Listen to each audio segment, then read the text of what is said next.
नमस्कार, जिप्सा YouTube channel में आपका स्वागत है। My name is Bhujendra Chauhan. I am working the जिप्सा at the position of fire safety faculty.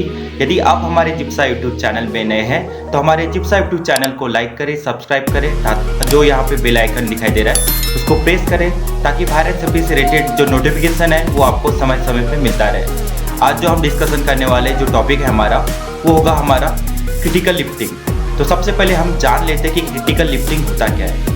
तो लिफ्टिंग वैसे देखा जाए तो सिंपल लिफ्टिंग और क्रिटिकल लिफ्टिंग में यदि ज़्यादा डिफरेंस की बात किया जाए तो क्रिटिकल में जहाँ पे हेवी लोड, जहाँ पे हेवी ऑब्जेक्ट तथा हेवी मटेरियल को हैंडलाइज किया जाता है किसी क्रेन के माध्यम से, किसी मशीनरी के माध्यम से या फिर किसी भी ऑपरेटिंग मूवमेंट के तहत जब किया जाएगा तो उसको हम क्रिटिकल लिफ्टिंग बोलते हैं। अब क्रिटिकल लिफ्टिंग में क्या होता है कि क्रिटिकल लिफ्टिंग में जो आपका हेवी ऑब्जेक्ट है उस मटेरियल को किसी क्रेन के माध्यम से उठाया जाता है। इस काम के चलते वहाँ पे आपको अलग अलग प्रकार के हज़ार नज़र आ सकते हैं। यदि हम क्रिटिकल लिफ्टिंग में हज़ार की बात करें तो हज़ार आपको जैसे कि देखने को मिल जाएगा हमारा फॉलिंग ऑब्जेक्ट।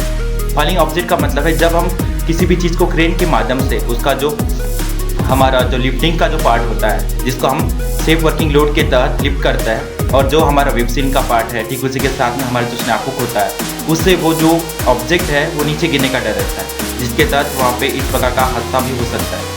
और दूसरी बात यदि देखा जाए तो आपका कोलैप्स जो हमारा क्रेन है या कोलैप्स आपका ऑब्जेक्ट है वो भी एक तरीके से क्रिटिकल लिफ्टिंग में आपको खतरा नज़र आ सकता है। दूसरा यदि हज़ार्ड की बात करें तो आपको ओवरहेड जो इलेक्ट्रिक करंट है उसके साथ यदि क्रिटिकल लिफ्टिंग करते वक्त हमारा जो क्रेन है या मशीनरी मूवमेंट करते वक्त यदि कोई कॉन्टैक्ट हो जाता है उस समय शॉक लगने का भी खतरा होता है स्पेशली। और यदि देखा जाए तो कोई भी पर्सन उससे ऑब्जेक्ट के साथ टकराव कर सकता है, किसी के सर के ऊपर जो है हेड इंजरी होने के चांसेस बढ़ जाएंगे जब कोई ऑब्जेक्ट नीचे गिर सकता है। ऐसे केसेस में देखा जाता है कि बहुत से लोग की जान भी चली जाती है। तो इसलिए जो क्रिटिकल लिफ्टिंग है उसको बहुत ही सावधानीपूर्वक हमें हैंडलाइज करना होता है। ये जो ऑपरेशन होता है इसको सेफ ऑपरेशन मूवमेंट के तहत प्रोसेस किया जाता है।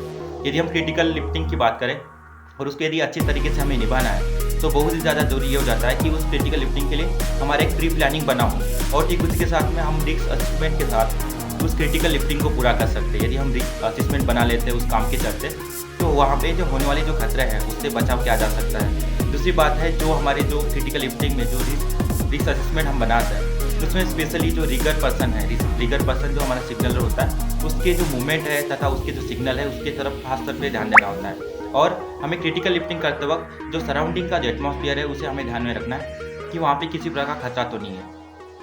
Thank you.